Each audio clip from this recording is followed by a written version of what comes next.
So in this lesson we are going to paint a cylinder kept in a horizontal position. The light source, as you can see, is from the top right hand side, and here I'm using dark brown as the darkest shade, and I painted the borders at the bottom, and in diagonal fashion I have painted my strokes in diagonal. And now I'm taking scarlet red and painting over the dark brown and also a little above it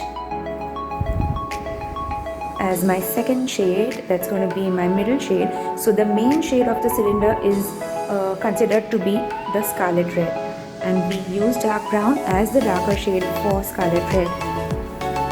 And here I'm giving a stark horizontal line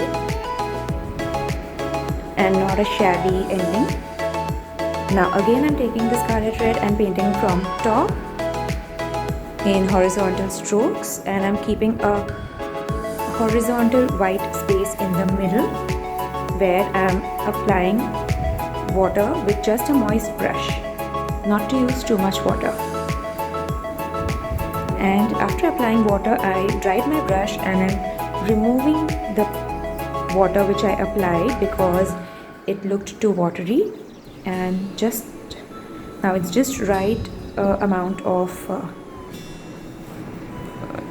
white over there. And now I took some black and I applied at the bottom because the darker shade didn't look too dark. So while the cylinder was wet, I applied a little bit of black over it. Now I'm applying a little bit of scarlet over it and trying to blend in between the scarlet and the darker shade. Moving on, I'm painting the oval which is drawn towards the left, painting it all scarlet first, taking dark brown and painting over it. I'm keeping the darker shade over there because the light source is on the opposite side, that is on the right, so this area on the left will look darker. And now going on with the shadow using black.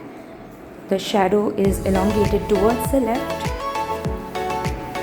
I'm blending it with a moist brush and spreading the black. As it becomes untidy, I paint more black towards the side where the cylinder is touching in.